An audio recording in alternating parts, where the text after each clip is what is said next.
Hello, everyone. Welcome to another episode of the Brief Nerdy Podcast. I'm your host, and my name is Ryan. Joining me once again is my good friend and co-host, Trent. Hello. And we should just call him our third co-host at this point, TJ. Hey. Ah, Hey. you had to do the Cosby. Hey. Oh, Cosby. Hey. Well, that's Fat Albert. Yeah, I thought it was Fat Albert. But Cosby made him. Yeah. Off to a strong start. Well, that was a nice awkward start. Welcome to another awkward edition. Speaking of the Brief Bill Nerdy Podcast. Cosby, Whew, yeah, segue out of that one, Ryan. Yep. Yeah. Well, Fat Albert is very, very round, and so that typically lets us go into our round robin at the beginning Oh, hey. of the Yeah. podcast. So I'll go ahead and let you introduce this, Trent. So this week we're going to be talking about our favorite or go-to game genre. So like FPS, RTS, MOBA, so like first-person shooter. What type of game? Like if you're just like really itching for a fun new game, what genres or styles do you typically look at first? So yeah. Okay. Do you want to go ahead and take us off first? Well, I have a difficult time answering this question. Although I'm guessing, based on what's been going on lately, I'd have to say either 4X or the new survival genre. 4X being games like Stellaris, Civilization, Galactic Civilizations, things like that. Because those games, I can just play them forever. Much to Ryan's chagrin. Meh. Like, I have all these new games for you to play. It's like, yeah, but I'm playing Civilization 6 for the 80th time. Yeah, you do you. But yeah, it's super fun. For me, I'd probably go with RPG. I mean, it's kind of surprise for me, but yeah, I just really love RPGs. Stories in games are probably the thing I like most in games, at least good stories that are told. And RPGs tend to be where the best stories are told in games. So not all the time, but most of the time. Where the story's at. Trent and I watched a video about Mass Effect today. It was just like a redone trailer for the trilogy that someone made, homemade. Oh my gosh, it was so good. It was very good. Mass Effect in the podcast again. You'll never make it, TJ. There it is. You got it at the last minute last time, and you got it right away this time. It's not a thing, so. Right. That's okay. I snuck in Star Wars a couple times later too, so we hit all the highlights. All right, what about you, TJ? Well, I don't play any of that nerdy stuff. I play military shooters and anything with call and duty in the title, and sports simulators, and lots of Madden. Yep.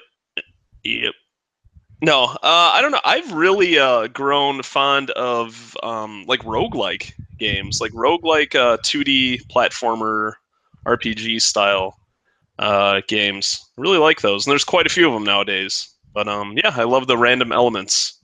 Having it be a different experience every time you play. So yeah. Very nice. I like Big butts and you cannot lie. RPGs used to be my go-to, like hands down, but now they're just such a big time suck that it's hard. It's hard to invest the time. It also depends on the RPG. Like something like Mass Effect is very, very different from something like Skyrim, and so, or even JRPGs now. So yeah. But yeah. So yeah. Cool. All right. So what have we been playing? Trent, kick us off. So today I started Mario+Rabbids, which is very exciting. I got halfway through the first world, did the mid-boss, got my butt kicked by the mid-boss, but still won. And then I've been playing lots of Ark and League of Legends still. So those are what I've been playing. Nice. I've also been playing a crap ton of Mario+Rabbids. I'm nearly finished with the game. I don't want to say exactly. Really? Yep. I want to say exactly where I am, just because I'll probably bring something up here a little bit later. but loving it a lot. And I've been perfecting every level so far. Cool. Wow, man, you must have been playing it a lot then.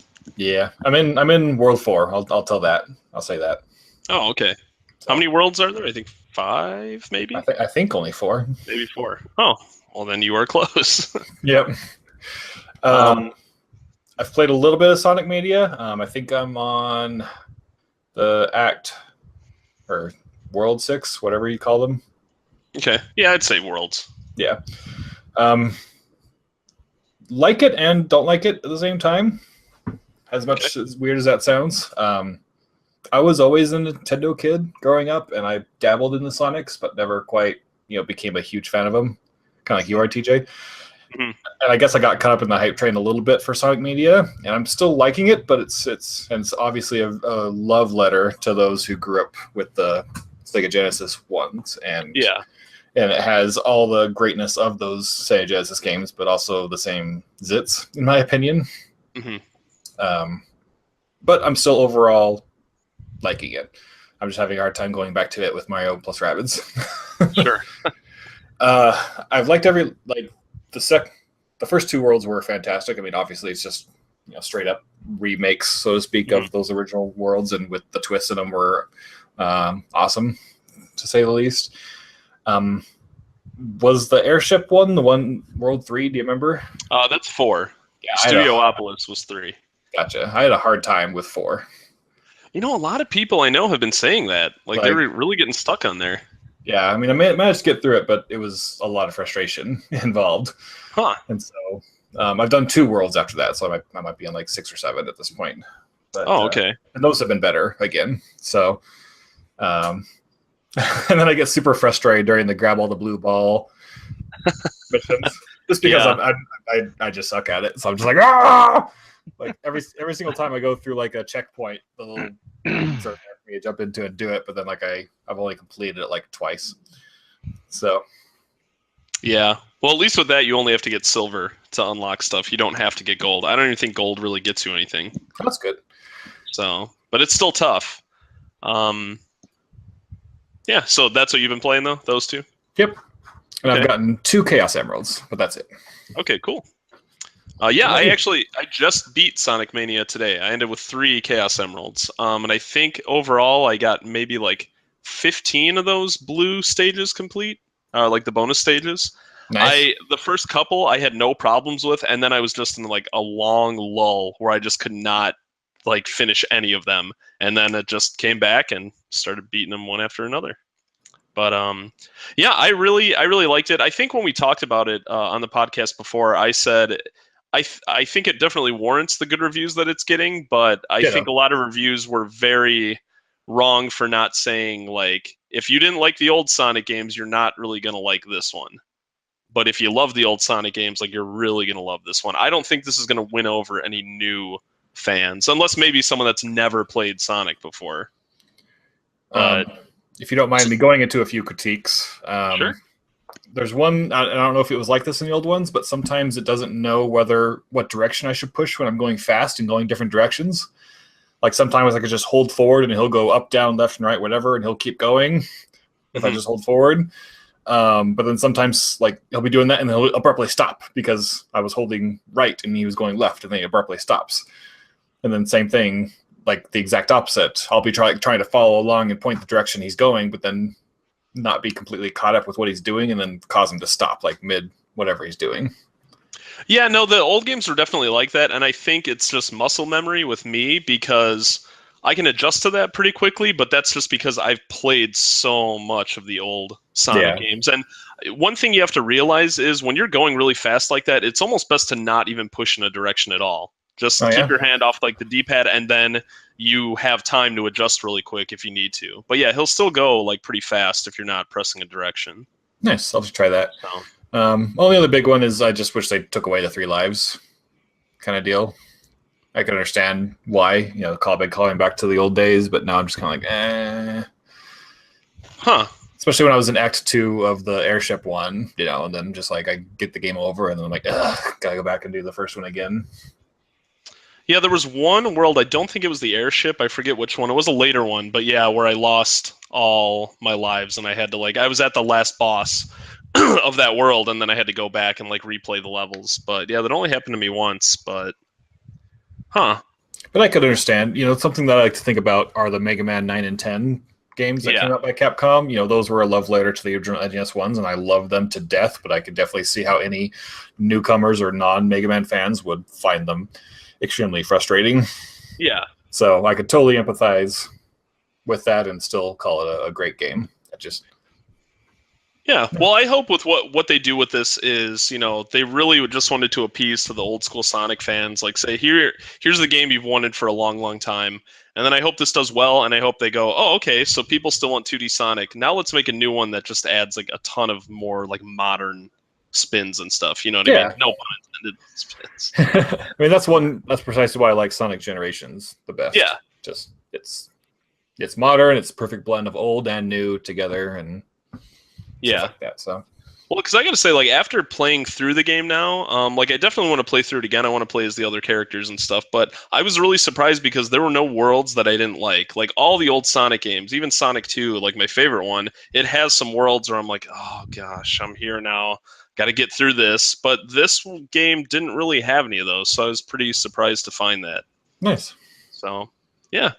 But yeah, then Mario and Rabbids. I've been playing that too. I'm not too far. I don't think I got to the first big boss. I definitely beat the first mid boss. But yeah, I really like it. There were just some of these other games like Sonic and stuff that I wanted to get through, so I can just set those aside for a bit. But yeah, that's going to be one of my focuses now because I really do like it. I'm glad to hear that you guys like it too. Yeah. So yeah, I've really enjoyed it so far. Trent, you said the mid boss kind of beat you up. TJ, what have you thought of the difficulty so far? I can see it ramping up and not casually ramping up. It seems like it's either really easy or pretty difficult. I haven't had any battles where I had to replay them multiple times, maybe once. But yeah, I don't think I'm far enough to see that spike that everyone's been talking about. And see, I kind of agree. Like I said, not to brag, but I have perfected every stage so far, not without some replays, someone dies, I'm like crap, and then I restart the mission over again. But I really didn't see a whole lot of difficulty throughout the game. Maybe a couple times, but that being said, where I'm at right now was running into a brick wall. Oh, wow. Seriously, I was getting worried a little bit because even in World 4, which is, again, I'm assuming is the last world, I was beating some matches, some rounds, whatever you want to call them, in 2 or 3 moves. Mm-hmm. And I was just dominating. I was like, oh, okay, well, this is how it is, I guess. But then just out of nowhere, just a single one in World 4, I was just like, holy crap. Again, I've only once had not once, but only a handful of times had someone die. I'm like, okay, I restart the mission. But in one turn, all 3 of my party members were dead. Oh, dead. wow. I was like, oh, geez. So, wow. And it was right before this podcast. I tried it 3 times, and I couldn't survive past round 2. So, I was man. And then came time to do podcasts. So we'll have to see if I could make my way past that. But it came out of nowhere. So, well, let me ask you both this: did you both buy it separately, or are you both playing the same copy? Or we bought it separately. Did you both buy the physical edition or download it? I did digital download. I bought physical. Okay, Trent, for your digital, did it come with DLC, the pixel guns? No, that is an optional thing I can buy with the season pass if I would like. Oh, huh. Because Ryan, your physical one came with it, right? For the download? Yeah, it did. So that's weird. Did you redeem it? Yep. Okay, yeah, because those pixel guns, they're pretty good. And that's one thing I was kind of disappointed about. You eventually get to the point where you can scan in, the Peach, Mario, Luigi, and Yoshi amiibo, and then get exclusive guns with those. But the stats on the guns are worse than the pixel ones that the game comes with. So yeah. I'm like, oh well, there's no reason to really use these now. And to be honest, the pixel ones are only good for World 1. once Yeah. you beat that, it's. But still, I was again, I was just curious how they were handling that with digital. That's kind of weird that they wouldn't give you that with yeah, it. that's super weird. Huh. But yeah, one thing I gotta say about the game, like the presentation it really is very close to a first-party Nintendo title. Oh yeah. The graphics and everything are great. The opening cutscene, like the story in the game's really weird. I was not expecting all that, but it works. Like, just it fits the game.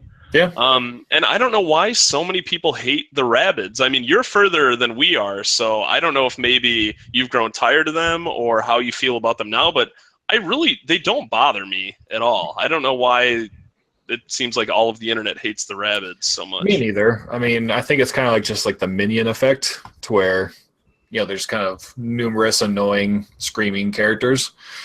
And so I think just the minions have kind of made people sick of that in general. But I mean, the only Rabbids game I ever played was the original Rabbids for Wii. Mm-hmm. So they haven't worn out their welcome with me. And so, maybe it also stems to maybe these people have friends or family members with kids who play them. And so, kind of like people hate Caillou, not because they sit down and watch it, but because their kids watch it. Maybe it's something like that. But I'm so happy we fit Caillou into the podcast. Do you guys have any like nostalgia ties to the Rabbids at all? Like, do you have any positive memories of them?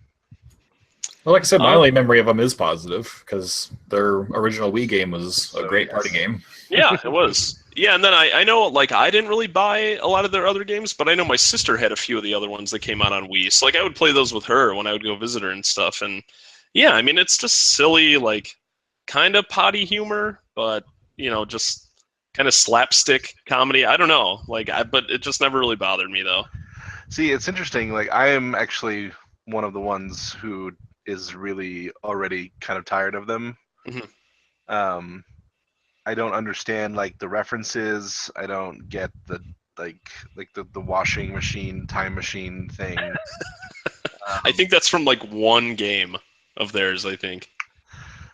And it's just it's like I feel like they're taking center stage, and like the Mario characters are all taking backstage, which I don't like very much. Does that change at all, Ryan, as the game goes on? In my opinion, it goes back and forth, so Okay. to speak. I mean, like, for example, you always have to have at least one Rabbid on your team, but then you could never not have Mario. Yeah. Mario's always the party leader. Do you have to always have a Rabbid on your team? At least one, yeah. Ugh. And I understand why, mainly for cutscene reasons, like the was hoping- cutscene, and then like the Rabbid has to be like the silly one doing something in the cutscene, I was hoping that I would be able to replace them all at some point. I actually really like that Luigi Rabbid, though. His skills are pretty good. I use Rabbid Peach. I like her healing better than Peach's healing. But yeah, it's a really neat game that I never thought would have existed, but I'm very happy that it does, and I'm looking forward to playing more of it. Yeah, I mean, there's a lot of things that I really like about it. I like, I think the story is kind of interesting and fun, but simple. I like the look of it is beautiful. Like it definitely, like you said, feels like it could just be a Mario game, by the look and the sounds and the music and everything. There's a couple little things that have annoyed me so far. I've run across like 3 or 4 different, like, this is obviously a push a block puzzle, but then I try to do it and the thing's like, I don't know how to do this yet. It's like, well, I do. Can I please do it? Like, this is obvious what this is, and it's really annoying that I'm gonna have to go back. Like, I'm 6 levels into the first world now, and I've passed 3 of them, and so like, do I want to waste the time later to go back and get stuff? Like, it's really not, like, I hate when the game puts something in front of you that you can't do. Even though you know how to do it. Right. Yeah. I agree, and I actually went back to do a couple, but the rewards were so pennies. I was just like, nope. I went back to World 1 right afterwards and did a couple, and then like what it gave me, I was just like, nah, I'm not gonna waste my time. So I may afterward I beat the game, but just to kind of 100% it if I want to. But So, and I'm dealing with the Rabbids. It's funny. I love the minions. I think they're hilarious, and for some reason, I don't like the Rabbids. I don't have a good reason why. Maybe their sound effects are more annoying. I don't know. But I really like. It makes the game is fun, and it's complex enough and adds enough interesting things to not make it boring in its simplicity. But I find myself really like just wanting to play XCOM while I play it, because it's like, man, there's so many things like I would do differently if this was an XCOM map, and like there's so many like nuances and different tactics, but it's okay. It's fun for what it is. Well, one mechanic I really like that I know XCOM doesn't have is the jumping mechanic, where you can bounce off of your teammates, and you can, if you chain that stuff together right, I mean, you can send someone like clear across the whole map.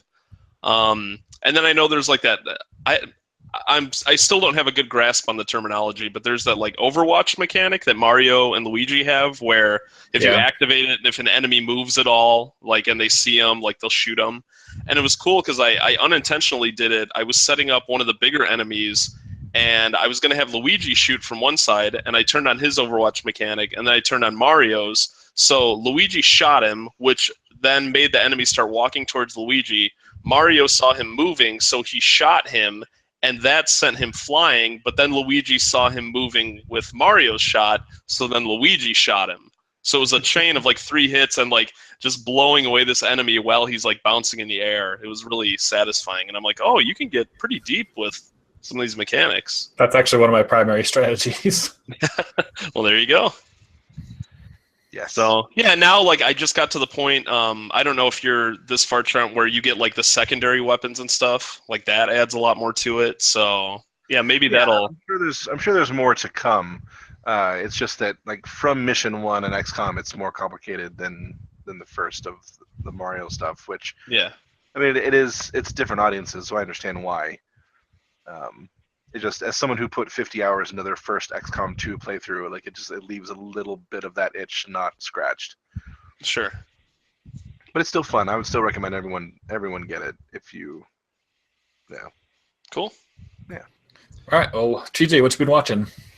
Well, not too many TV shows, but I did watch a few movies recently. I went to go see Terminator 2 3D with my sister, because we saw it when it came out all those years ago. And yeah, it was great. There weren't very many people in the theater. We went on like the $5 Tuesday and stuff earlier in the day. So it was nice because since there weren't a lot of people, we got to like talk and stuff, while we were watching it, because we've seen that movie, probably 100 times. Yeah. But it was fun, like just seeing it in the theater. I think I said before that dirt bike chase scene is like my favorite movie scene ever. So just the opportunity to watch that on the big screen, I was like, okay, I'm sold. The 3D though was almost non-existent. It was probably the worst 3D I've ever seen in a movie. Like there were scenes like later on in the movie where I took off my glasses, and normally when a movie's like really made for 3D, it's all distorted and stuff. Like you really can't watch it. I probably could have watched most of the movie with the glasses off and not been that distracted. Jeez, thanks, James Cameron. Yeah, I know, and he was really hyping that up too. So. But yeah, I mean, that movie's still great. The thing I love most about that movie is it still holds up very well. Like they could release that movie brand new now, and I think it would still be like a #1 box office movie. Movie. Yeah, there's a few things that are hokey and stuff, but for the most part, the special effects are still great. It moves at a really good pace. It's an interesting story. Just the mechanic of like a mother, her son, and then this Terminator protecting both of them, like. I just love it so much. But yeah, and then I also recently watched Alien Covenant. I never saw it. And did you guys see that? I haven't. I'm still debating on whether I want to. I've heard such mixed things. Yeah, it's pretty bad. Really? It really is. I saw Prometheus. I thought it was okay, but it wasn't really what I wanted out of an Alien setup movie. And then Alien Covenant like barely moves things forward at all. And I gotta say, it's absolutely stunning to watch, though. Like, if you are gonna watch it, like at least watch it on Blu-ray, because it's just so clean and crisp and sharp, and I mean, that's how Prometheus was too, but it's so good to look at, but then there's just no substance to it at all. It's like you have these astronauts and these scientists that are supposed to be like the best of the best, and they just make the dumbest choices throughout the whole movie. Yeah, just like Prometheus. Yeah, exactly. So, and I mean, you know, like what's his name? Ridley Scott. He said he's taking horror movies to a whole new level, and it's really not scary, like at all. And it's one of those movies where the trailers showed like so much of the movie, especially considering there's not that many parts with the actual aliens in it, and the trailer showed like almost all of them. So, sad. Yeah, so I mean, I don't think it's like a waste of time to watch it just because it looks so good, but don't go into it thinking you're going to get really anything out of it other than that. So I'll probably watch it at some point, but yeah. But speaking of special effects and stuff, Look Who's Talking was on today. I haven't watched that movie in a while. Some of the special effects in that movie are pretty impressive, mostly the beginning where like the sperm is traveling like into the egg, and then when the fetus is in there and like he's talking and stuff, I'm like, this is really good puppet work considering like this was a low budget like stupid comedy. I'm like, these special effects still hold up, and I still don't know how they did the sperm traveling scene. I need to do some research and see how they did that because it's very impressive. So look it up if you haven't seen it. Turn Google Safe Search off when you do it. Yes, absolutely. But yeah, and then as for what I'm going to see this Thursday is It. I'm very, very excited. My wife finished the book. She really liked it a lot. And yeah, really looking forward to seeing what they do with it. And I've heard nothing but good things so far. I've kind of jumped on the hype train for it as well. I haven't. I wasn't really paying attention for a long time, but just the internet just blowing up, and now that reviews and screenings have happened and people say it's really, really good, I'm very excited to hop in. And plus, I have Movie Pass, so I'll just be able to go see it. I'll be trying to find someone to see it with. I think Trent should go with you. I think you should do it, Trent. I know you hate horror movies, but we do it like maybe like a Sunday afternoon at like 11 o'clock where it's bright outside. Well, one thing I have heard like across the board from like the quick like reviews and stuff is they said the movie has a lot of everything. It's not just a straight up horror movie. They said it's actually really funny. And like the kids are all really good. You really like the characters. So I don't think it's just a cheap like jump scare horror movie. So I think you could do it. I think you should do it. Then we can talk about it. I think you should too. Is it out yet, or this comes out? Yeah, Thursday night. Yeah. Okay. Well, I guess we'll see. All right. Well, can I record it? Oh, that would be great. Oh, my reaction to it? Yeah. Nope. Trey, you should just live stream it for all the fans. Yeah, that's not illegal. Well, no, not the video, just you, just the audio. Well, besides possibly seeing it, what have you been watching lately, Trent? So I've mostly been watching Teen Wolf, which is into its final season. We're about halfway through now. There was a break last week, but I was a couple episodes behind anyway, so it was great. And it's going pretty well so far. I've actually been enjoying it more than a lot of other seasons. Like the setup and the threat and everything is very real and kind of high stakes and believable. And then I've just been watching The Challenge and American Ninja Warrior as they kind of wind through their seasons. And both have been good. I've been happy with each. So, yeah. I have to mention, he's about halfway through season 2 of Breaking Bad. That's true. We just finished the episode, TJ, where he's in the house with the 2 drug addicts in the ATM. Oh, okay. Okay. It's a good episode. That is a good one. Oh, yeah. And ended a lot more powerfully than I expected it to. So, good stuff. I like Jesse's character a lot. Yeah, Jesse's great. So. I mean, all the characters are good, but yeah, Jesse really stands out. He's the one you're rooting for. Yeah. Trent's a Skylar fan, too. Well, yeah, good. I might be one of the only ones, apparently, because like Ryan and Maggie hate her, but No, I think a lot of people give her a very, very hard time. She's a very hated character, but no, I'm glad you can see her point of view. Well, the main reason that I really like her is the actress does an just an incredible job. Like the little nuanced Definitely. ways that like her facial expressions will give away something like long before she says anything, and I think it's amazing. I don't always like the decisions that she makes, but I understand why she's making them. Yep.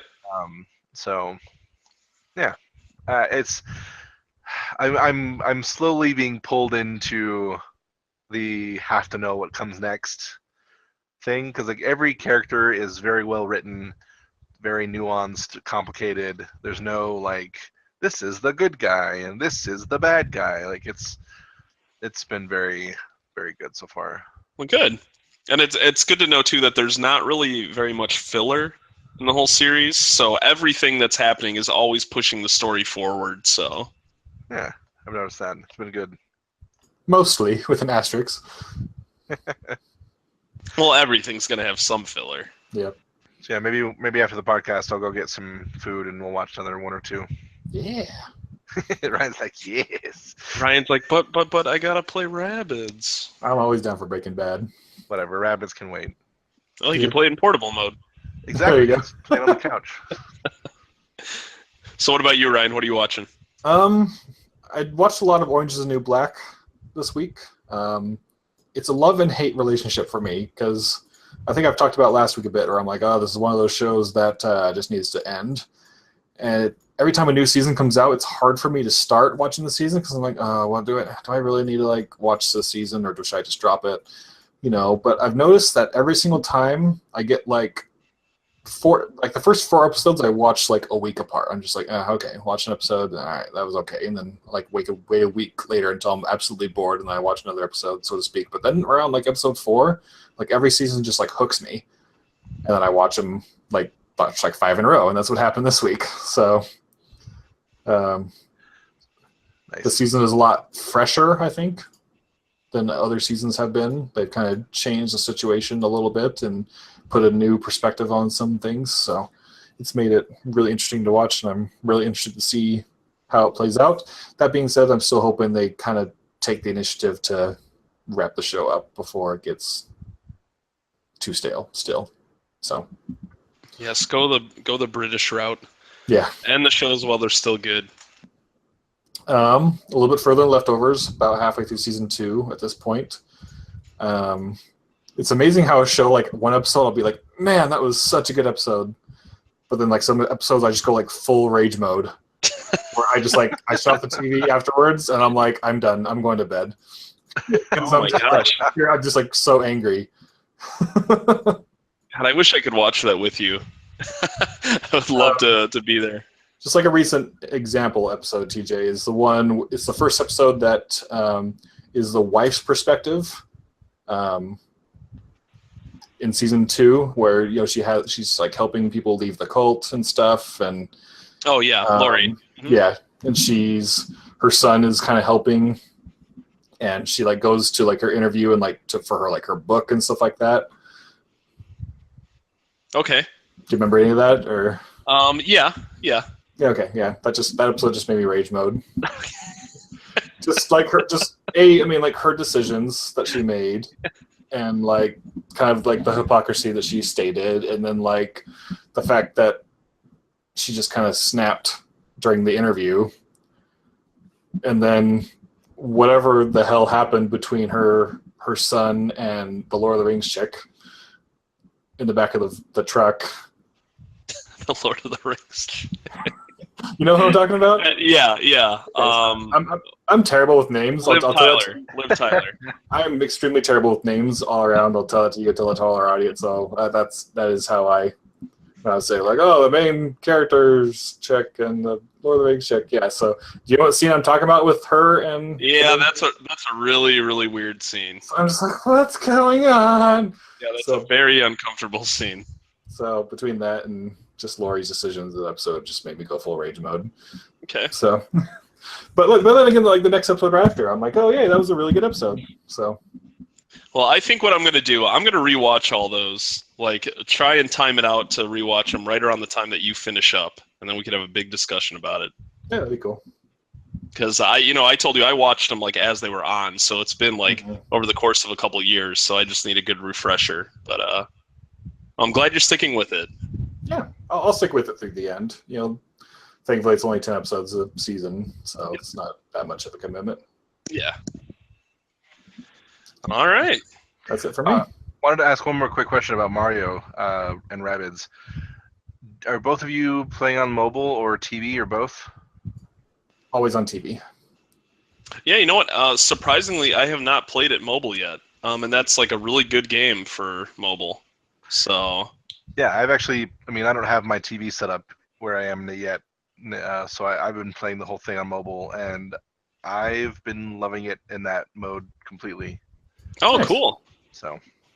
Yeah, it's not it's not like a Twitch-based game or anything like that. I mean, not that would really matter that much, but yeah, I mean that's a great game to play handheld.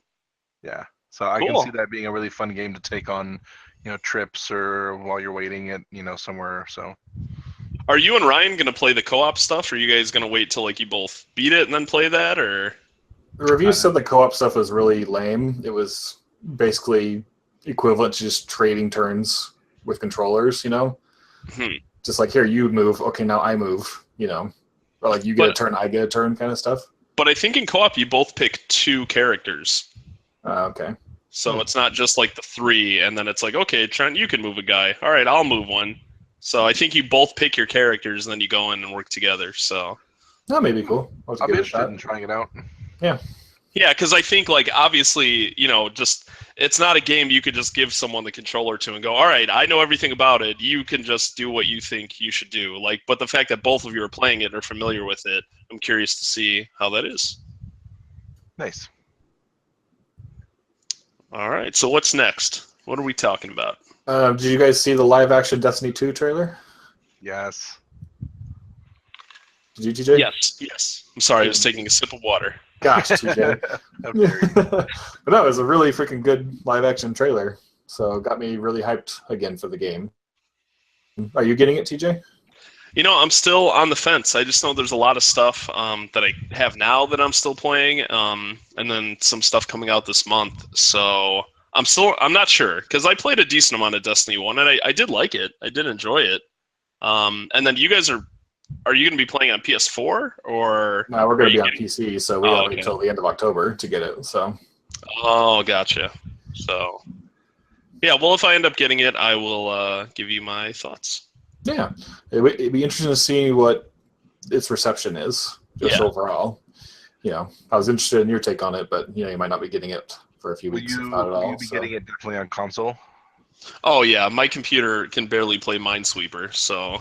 Yeah, there's no way it's going to be playing Destiny 2. We can help you with that. Oh, I know. One day. One of us. No, I'm kidding. Well, speaking of good trailers, there was also sorry, Trent, did you? No, you're good. I'm excited to. If you do pick it up, let us know, because I'm curious to see how you think. Yeah. Because a lot of I'm leaning very heavily in the yes direction right now, but a lot of the console players' reactions are gonna sway me pretty heavily. So. Well, a little birdie told me that they think people are not going to like a lot of the changes that have been made between this and Destiny 1. So, we'll see. Interesting. We'll have to try to figure out if those reactions are based more on like nostalgia and hate of change, or if they're actually like legit. Yeah, I'm curious to see that too. Yeah. And as someone who is playing through Destiny 1 right now, I could probably give a little context and discussions as to whether people like the changes or, even though I'm not playing 2 yet, give context anyways. And what's the release date on PC? Is it like later in October? Yeah, it's like the 23rd. Oh, okay. Oh, that's the crazy week.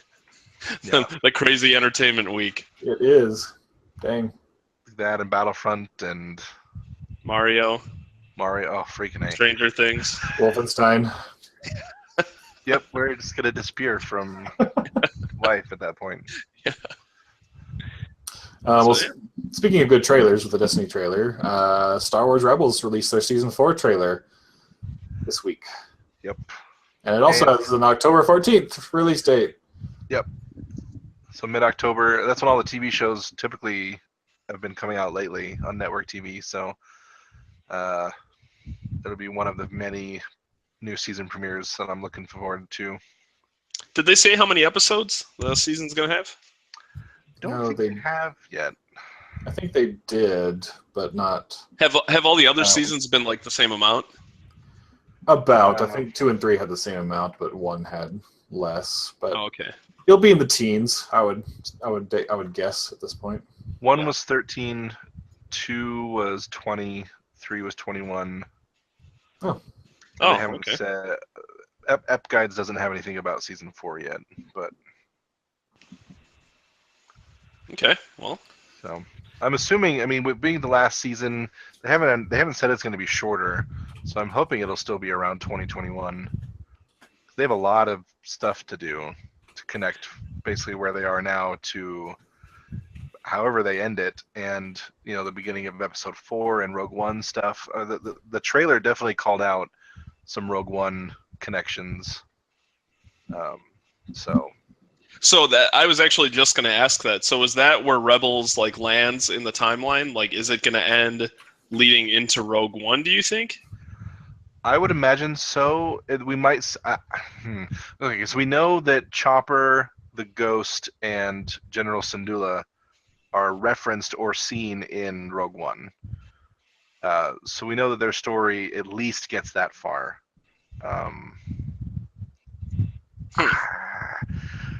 I don't know. It depends on if they kill them all or if they are all alive at the end. Because, I mean, if they're all alive, they're going to have to come up with a reason why we don't see them in the trilogy.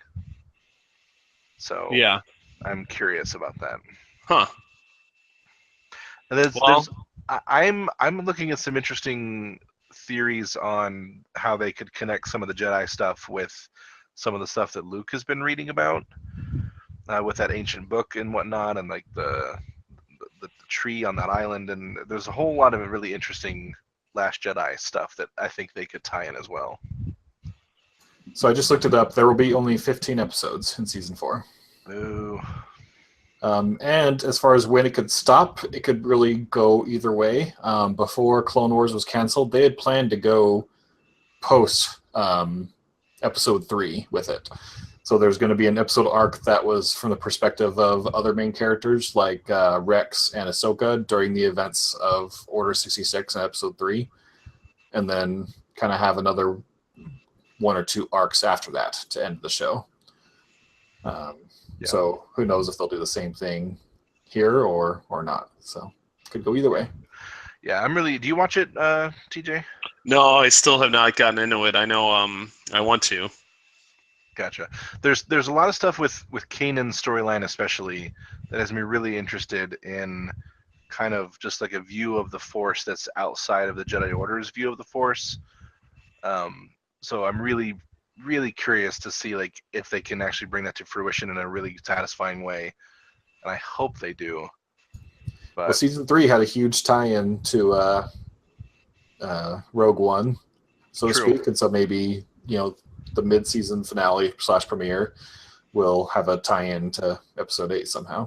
Yeah, I really hope that it does. I think that they would just be wasting an opportunity if they didn't. So, I mean, because, it's going to start in October. We're going to get, maybe 7 or 8 episodes, and then it'll be Episode 8. Yep. So.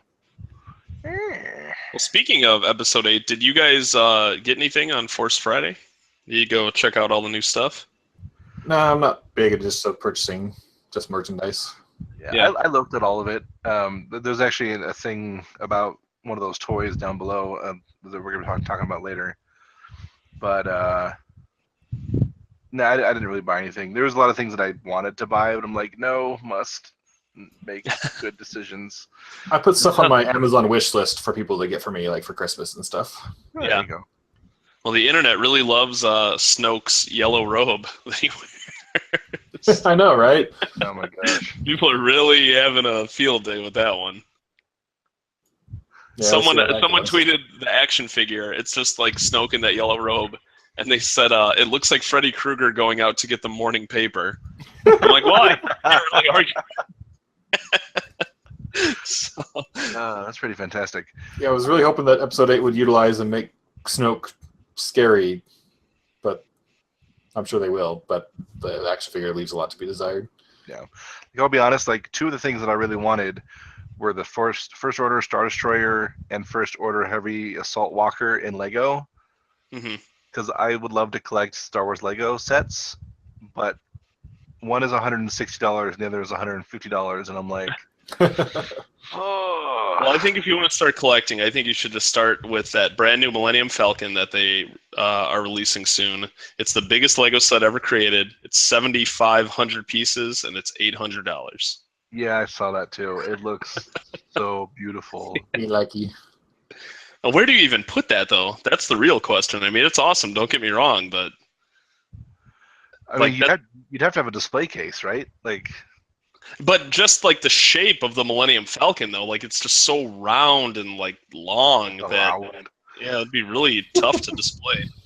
I mean, you can get some display cases that are deep enough that I'm pretty sure you could set it in there and it would be fine. Yeah, just flank it with some X-wings and stuff on either side. It'd look great. I've definitely not planned this already. I'm waiting for, like, I have so many goals for when like either I get my own house or like a nicer, bigger apartment with like 2 or 3 rooms to just do whatever I want with. As go the dreams. But we'll see. Yeah, it's definitely that, and just there's so many cool things that I would love to have, but it's just so much money.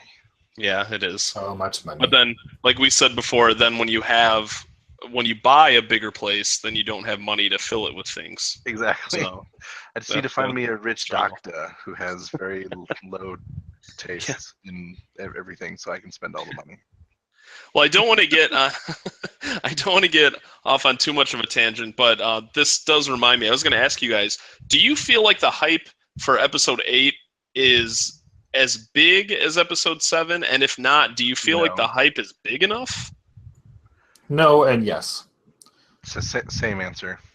Yeah, because something just feels like off. Like, I mean, we're getting the next Star Wars movie. It's a few months away, and I don't feel that, like, excitement. I mean, I'm very excited, don't get me wrong, but, like, you could almost feel it in the air when Episode 7 was coming out. And I know that was, like, a new thing, because it was the first of, a new trilogy, but I think it's impossible to compete with the feeling of, a new era of Star Wars movies coming after, the 10 years. 10 years. And, like, there's so many good things going for it. Like, the cast looked amazing. The teasers were great. Everybody loved J.J. Abrams. Like, it had nothing but positive press, and it was just like this mammoth of, like, hype. Mm-hmm. And luckily, it kind of mostly lived up to it. I mean, there's in the after, like, effects a few months later, people are all like, oh, there's just a repeat. But I mean, it still made, like, gobs of money. Yeah, people were seeing it at the theater for a very, very long time. Yeah. So I think it's impossible for it to reach that level again unless we go for another, like, 15-year or something, 10, 15-year dearth, which I hope we don't do. But I think sorry, go ahead. Oh, no. I was just going to say, so what do you think Episode 9? Do you think 9 will go above and beyond what Episode 7 hype levels were? Or do you think they'll kind of be at the same level as 8? It depends. So for the stuff for 8, I think it's dealing with. There's been a bit of, like, bad Star Wars news this year, with the kind of some casting issues with Han Solo, the directors of Han Solo changing. People have kind of reacted a little bit negatively to some of the, like, adorable little Pog reveals and stuff. Like, oh, stupid, like, just making toys, blah blah. Yeah. So there's been a bit of a negative shroud, I want to say, almost, for Episode 8. But I think that once we really get to November, because people still, I think people are still in, like, their summer mindset right now. Yeah. And so there's so much between now and December that people are looking at. I think once we hit like mid-November, I think the hype will get pretty big. Yeah. I agree. All right. I thought Ryan would have more to say. I'm sorry. I mean, you said a lot of it. I don't want to repeat, but yeah, just my main concern, or not concern, but my main thoughts on the matter is I think 9 will have more hype than 8, just because it'll be the end of the trilogy and the last of the saga films, at least for now. And so wrapping up that story will have a lot of hype around it. It can't be as big as Episode 7, just like you said. You know, it's the launch of a whole new trilogy and saga of Star Wars movies. And reason why I think it's kind of ho-hum right now is just because marketing yet is not in full swing. Yeah. Like, I'm sure in October, just like the past 2 years, there'll be the first trailer launched with the time tickets go on sales, and all the websites going to crash again. Tickets going to go on sales, and then there'll be one more trailer after that, and a dozen TV spots, and then all the holiday merchandising stuff, you know, like your BB-8 oranges will be back, and everything like that will happen. But I just think toys and everything. Yeah. I just think they're just holding back right now. Because, see, I can't remember. Like, I know the hype levels for Episode 1 were, like, off the charts. But I don't really remember what it was like for Episode 3. I know it did very well, but I don't know. I just don't remember, like, that build-up to that one. Yeah, I was pretty disconnected from 3. And, of course, you know, 1 and 2 didn't really do as well as people were hoping. I was really finger on the pulse for 3. I remember the film Robots. Do you guys remember that old like DreamWorks movie? Yep. I remember it had the first trailer for Star Wars attached to it. It did?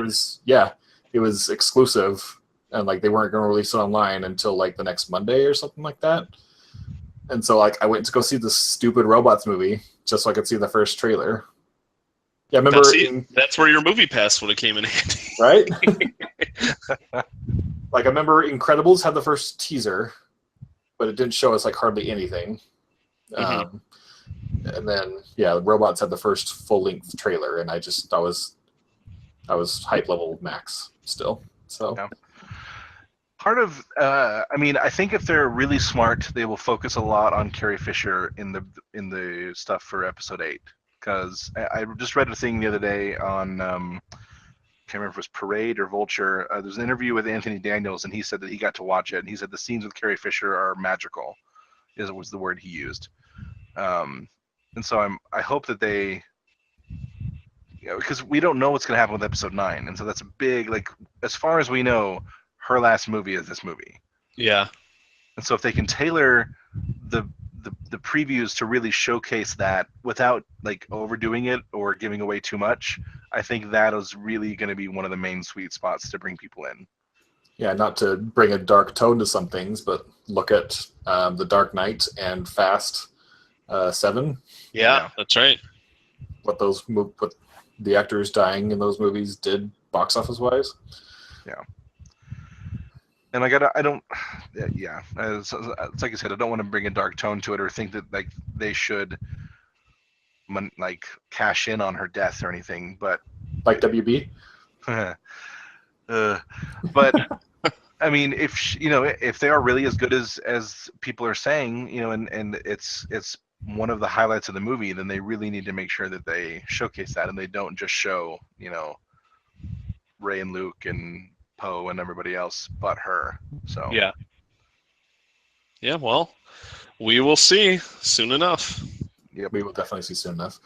And then there was one more little thing. The only thing that I'll say about Episode 9 is that it's really going to depend. Well, I don't know. It's going to be big no matter what, but a lot of the tone going into it is going to depend on how well the Han Solo movie does, and that one really has me worried. Yeah, still worried about that one too. We all are. And they freaking need to cast Ewan McGregor already and announce him for the Obi-Wan movie. They sure do. Or we will riot. So totally. Matt Damon is cast as Obi-Wan. It's going to science the hell out of this. Let's go ahead and just skip ahead what we have later since we're so deep into the topic of Episode 8. But did you guys see the evil BB-8? Yeah, that little guy's popping up everywhere, almost as much as those. What are Pogs? Porgs? What are they called? Porgs, Pogs, something like that. I don't remember the name, but I know what you're talking about. Yeah. Yeah. Yeah, because like even for that evil BB-8, whatever you want to call him, getting his own like Sphero and stuff, I'm like, all right, this guy must play a pretty big part in the movie. So his technical name is BB9E. People online are calling him BB Hate. Which I love, by the way. Yeah, I think I it's haven't great. heard that one yet. That's good. Yeah, I mean, I feel like something like this can go either so well or so badly, and there's really not going to be a middle ground. Because people are already torn on BB-8. I think he's adorable and love him. I love BB-8. A lot of people are annoyed with him. Yeah, But- no, I don't have any problems with him. Yeah. I just hope like he doesn't become like a main character, so to speak. Like he's Kylo's droid that like follows him around. Right. I think that'd be a little too on the nose. But a small scene like the mouse droid getting scared of Chewbacca in episode 4, I think would be just a good level because there's black quote unquote evil R2D2s you see throughout all 6 original movies. True. Yeah, But- it kind of makes you wonder if maybe there is like one key scene, just like one standout scene with it, and then they know like, oh, people are gonna love this part. Yeah, well, I could already picture myself like Poe and BB-8, infiltrate a Star Destroyer, and they're trying to do something like sabotage it or steal it or something. BB-8's rolling along doing his job, and all of a sudden, like the BB-9 rolls in front of them, and they stare at each other, and there's like this cute but epic like droid battle for like 5 minutes, and then it's over. I would love that. I would be all about it. No, I want the BB hate. I want him to give the thumbs up and then turn it down, and then attack him. Yeah, that'd Awesome. be great. So Yeah. He's cute. He looks good. I like him. yeah, and he's got some cool. Have you seen the commercials where like they have the remote control ones? Mhm, Nope. Yeah, the Sphero. Yeah. So they have a new R2D2, a new BB-8, and a new BB-9 toys that you can drive around with your smartphones, and they're maybe like baseball sized or something. But he makes some kind of cute but like dark like type noises. I want to buy one. Nice. All right. Yeah. Well, with enough about Star Wars, let's talk about Ark, Trent's favorite game ever. I heard there's a new expansion coming out. Yes. Tell us about it. So it's called Aberration. The video for it was released kind of randomly a couple days ago. I don't know if it coincided with anything and I just didn't notice. But it kind of, I don't know if have either of you, I know Ryan's played Ark. Have you played Ark, CJ? I've watched some videos on it, but no, I haven't played it. So the idea generically is that you're on an island or a set of islands, depending on the map you're playing on, and there's dinosaurs around, and you tame the dinosaurs or build the tech or whatever, and however you want to play. It's a survival game. Mhm. So the Aberration expansion is kind of just like twisting everything and throwing it on its head and adding a bunch of new mechanics and a bunch of creepy, because like everything so far has been pretty much built on actual dinosaurs or likely dinosaurs.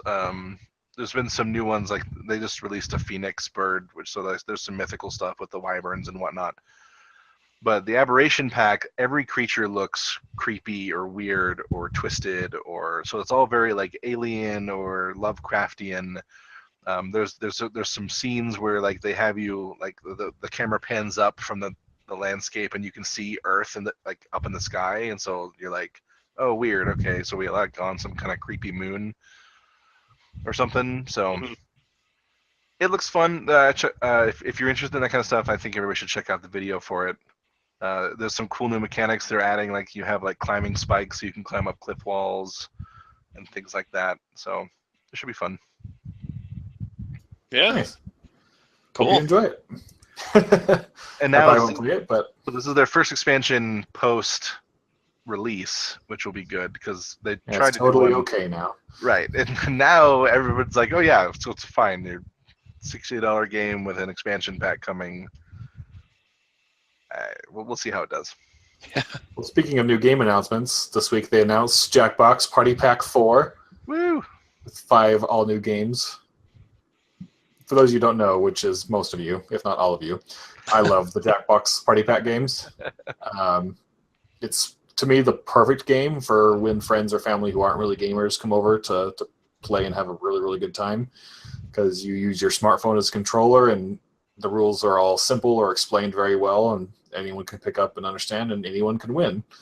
You know, if we bust out a game like Wii Sports, you know, naturally the person who probably owns a console is going to win, or in most other party games. But for me, I love Jackbox Party Pack just because it's a lot of fun. I own all 3, multiple platforms for a couple of them, and I'm very excited to get 4.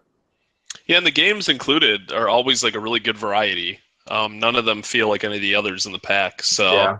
I was reading the description of these, and yeah, some of these sound really good. The Vivid one where you take facts about each other and turn those into questions and answers sounds really fun. Yeah. So I may or may not have spent like an hour watching videos about all the new games and stuff like that. So Yeah. But that'll Well, definitely be a day one purchase for me. Yeah, I think we talked about it on the show before, but because those are all on Switch, like the first 3 are on Switch, but we still don't know how it works if you're just in portable mode. Like, do you still need an internet connection? I would still say, yeah, you have to, because all Probably. the games, you have to connect to Jackbox.tv in order to play them. Yeah. Like, even like, for example, I have it on an Xbox. Like, even if you just play, like, You Don't Know Jack with 2 people, like, you still can't use an Xbox controller. Yeah. With two Xbox controllers to play it. Oh, okay. I really wish they would come out with some kind of better online multiplayer mechanic, because we've tried doing it over like Google Hangouts and stuff before with friends, and it works okay-ish, but like an online dedicated service I think would be great. Yeah, isn't there, when you stream it like that, isn't there a bit of a delay? Yeah, there's a delay. There's some audio issues involved. Well, if you do it through like Google Hangouts or something, for example, there's no delay. At least not much of one. But the like if you do it over Twitch or something, there's a big delay. So I've heard recently Microsoft recently created their own form of Twitch for Xbox gamers and PC gamers, for those who want to do it. It's called Mixer. I've heard really good things about using it with Jackbox because there's little to no delay on it. that's cool. Oh, yeah, you know what? I actually used Mixer for their E3 presentation, and it was a really good streaming service. Huh. I'm not a huge fan of the name, but it sounds interesting. It was called something else originally. Do you remember what it was, TJ? But they had to change it because someone else, like in another country, had the name copyrighted. Netflix. That's what they called it. Yeah, no, I don't remember.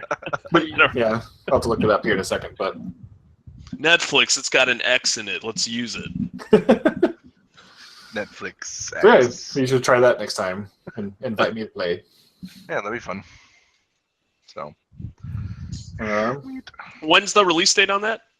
Oh, I don't know. Let me look. I don't know if it's said. Maybe just soon. Oh yeah, they don't have one yet. They just said fall. That's right. Okay. This fall? Yep. That's cool. So very, very soon.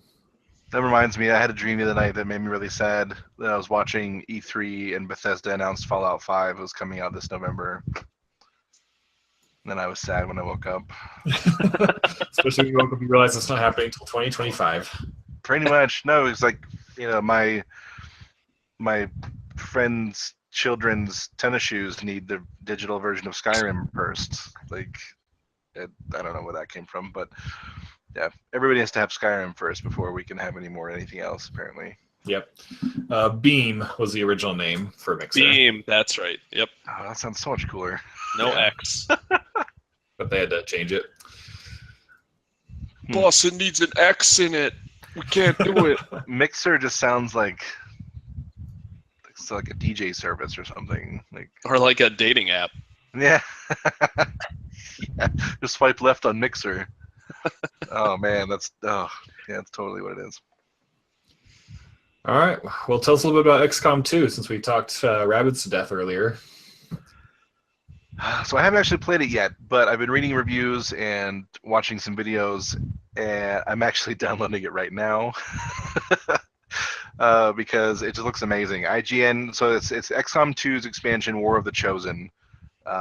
It got a 8.8 from IGN and a 9.5 from Polygon. Both are really good reviews. And just like I know people are a little bit kind of put off by the $40 asking price for the expansion, but from what I've been told, it adds or changes so much of the game that you are basically playing a whole new game. Like it adds so much new content and so many. The best thing that I saw is that there was one of the reviews. I think it was during the IGN review that I was reading. It said that for the base game of XCOM 2, there was pretty much like one best way to play through it and to build your base and to set up your soldiers and everything. So the best thing about the new expansion is that it adds so much replayability because there are so many different good viable ways to set up your teams or build your base. And so you could like this, I'm going to do it this way this game, I'm going to do it this way this game, and so it just adds so much more options, and I'm really excited about that. Nice. Yeah, I think people are always really quick to judge something based on its price without even knowing, the amount of content that it's going to have. I mean, it sounds like that's fair. Yeah, like how much did Brood Wars cost originally back when it was a expansion for StarCraft? I gotta imagine it was like $30-$40, wasn't it? I don't know Brood Wars specifically, but as someone who bought like the Age of Empires expansions, yeah, they were like 30-40 bucks. Yeah. I think what people are not quite understanding is that like I think there still needs to be a difference between like a DLC pack and like a content update and then like actual expansions.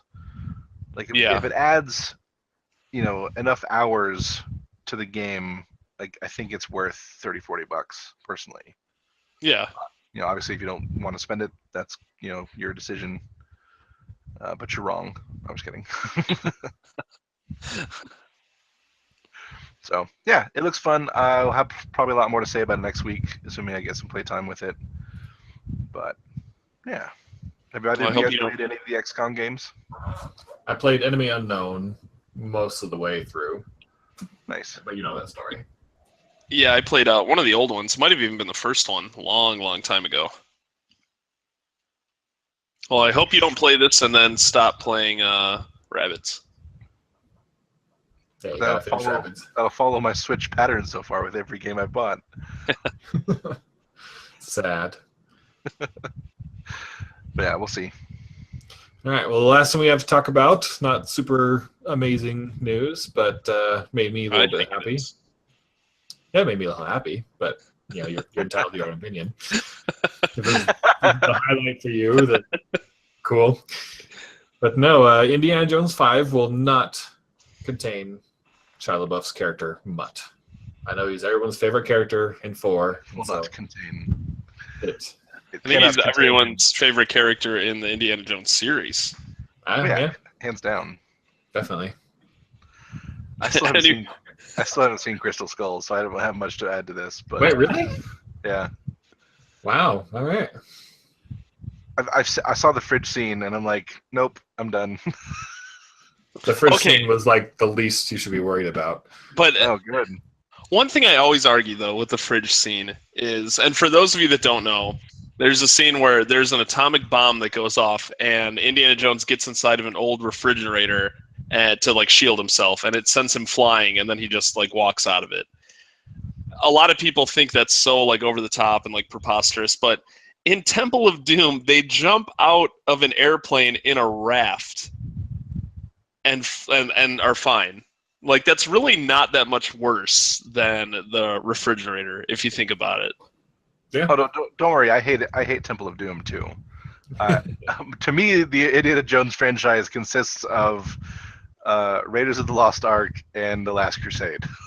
Oh, wow. Huh. Like, I've seen the Temple of Doom, but I didn't like it. So. But what's not to love about Short Round? He's the best. Mr. Jones! Mr. Jones! Mr. Jones! I played through the Lego game. Does that count? I'll allow it. Wait, which one? The original or did you play through the Lego game that had Crystal Skull in it? No. Okay. That's That was the older. Lego games are some of my favorites. I guess that could be one of my go-to like game genres if that counts. The Lego games. Yeah, I play them all. And Lego Indiana Jones 2, they kind of like added Crystal Skull to it and just redid everything, like all the other movies and stuff. And it was like by far the worst Lego game in the whole series. Oh yeah, really? it's bad. It's really man. bad. The one you played is good though. Like that one's pretty decent. Well, it shows its age though, because you've played some of the newer Lego games. It's kind of lacking in some of the features it adds later, like split screening and things like that. It was pretty rough to play through, but we'd played like The Hobbit and some of the newer ones already. Well, that Lego Indiana Jones, the first one's pretty straightforward. It's like the typical Lego formula, and the Lego Indiana Jones 2, they really tried to stir things up, and it just didn't work. Like, they had all these hub worlds, but then the levels were all shorter, but then you would do a lot of stuff in the hub world. So it didn't really feel like you were playing through the movies. It just felt really off and just like segmented and stuff. It wasn't very good at all. That's too bad. So, yeah. If you ever want to know about Lego games, I'm your guy. Well, I think I know what our round robin should be for next week. Is what's your favorite Lego video game? Ooh. I think we've all played one. Yeah. Yeah. Well, sounds good to me. Sounds good to me too. Lego Worlds comes out on Switch tomorrow. I'm actually very excited about that. Oh, nice. Nice. It's been out on like PC and PS4 and Xbox for a while, but I was purposely waiting for Switch because I'm like, that'll be a good download portable game. So Yeah. Is that the one where you can like fly around on a dragon? yeah, Lego Worlds. It's some people compare it to Minecraft, but I would compare it more to like No Man's Sky, where it's just like you could travel to all these different worlds and it's like randomly generated, but you could build whatever you want. But you're going on missions and everything. Minecraft's more of like you're in this open world and just, kind of do whatever. But the Lego Worlds has like missions and stuff to complete and things to unlock, and any Lego pieces you come across, you can add those to your collection and then just build like whatever you want. Like I think you're given like every Lego piece that pretty much exists. So That's way cool. yeah, and it's got online co-op and stuff. So yeah. I remember getting in and playing around for a little bit. I'm a little bit surprised that anyone would willingly compare a game that they like to No Man's Sky, but Hey, I like No Man's Sky, and I need to get back into it because supposedly that last update they did made it like almost a completely different game and for the better. yeah, I've heard a lot of good things about their most recent update. So I might pick it up if it goes on sale again.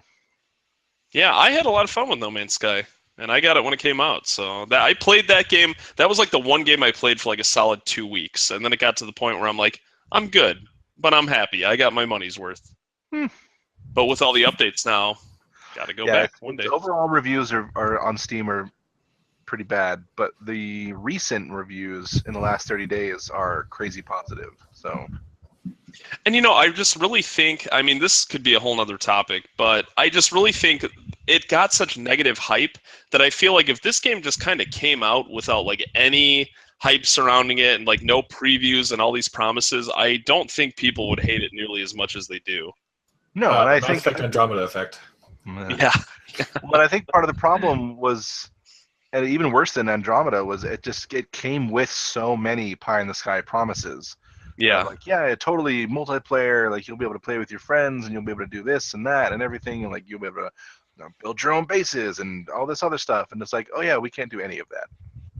Yeah, but then a lot of people overlooked what the game actually did bring, like the unique stuff. I mean, you really feel like you're in this giant universe, like with all these different planets, and you never know like what's around the next corner or what the next planet's going to be like. And supposedly that update adds even more variety to it. Nice. After a while, after going to like 50, 60 planets, you start seeing like some things repeat and all that. But with the new update, it's really impressive. And I mean, just the feeling, like if you guys didn't play it at all, just the feeling of like breaking through the atmosphere and going into space for the first time, like it's probably one of the coolest video game experiences I've had. So that alone makes it worth at least even trying it. Nice. So Yeah, I mean, just reading some of the reviews here make it sound pretty exciting. So I think the next time, if it goes on sale below 60, I'll probably pick it up. oh yeah, and I'm sure it will. Like console, I've seen it on consoles for like $20, so I'm really surprised that PC it hasn't been really cheap.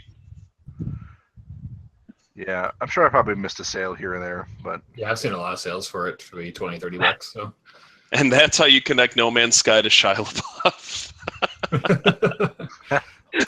there you go. take notes, kids. That's how it's done. So I guess, yeah, getting back on topic, yeah, they said Shia LaBeouf will not be in the next Indiana Jones movie, So, which I don't think that really surprises anyone. No. he won't be missed. He won't be missed. Well, yeah, he didn't.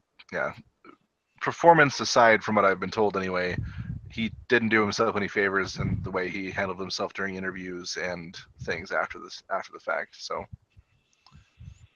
Shia LaBeouf a weirdo? That's not like him. well, I don't even care so much about the fact that he's a weirdo, but just the fact that, like, I mean, when you're the star of a movie, and even if you think it doesn't do badly, you just you talk positive fluff about it. That's part of your job. Yeah. Don't go and start attacking like your director or the studio that's paying you money to. Oh, that's what happened with him? I didn't know that. Yeah, he talked mad trash on Steven Spielberg and the movie as a whole. Yeah. Oh, Harrison wow. Ford in another interview called him a effing idiot. Yeah. Wow. So he didn't do himself any favors. Yeah. No surprise he hasn't been in a lot of movies lately. But Yeah, Well, maybe they'll make that Even Stevens movie one day.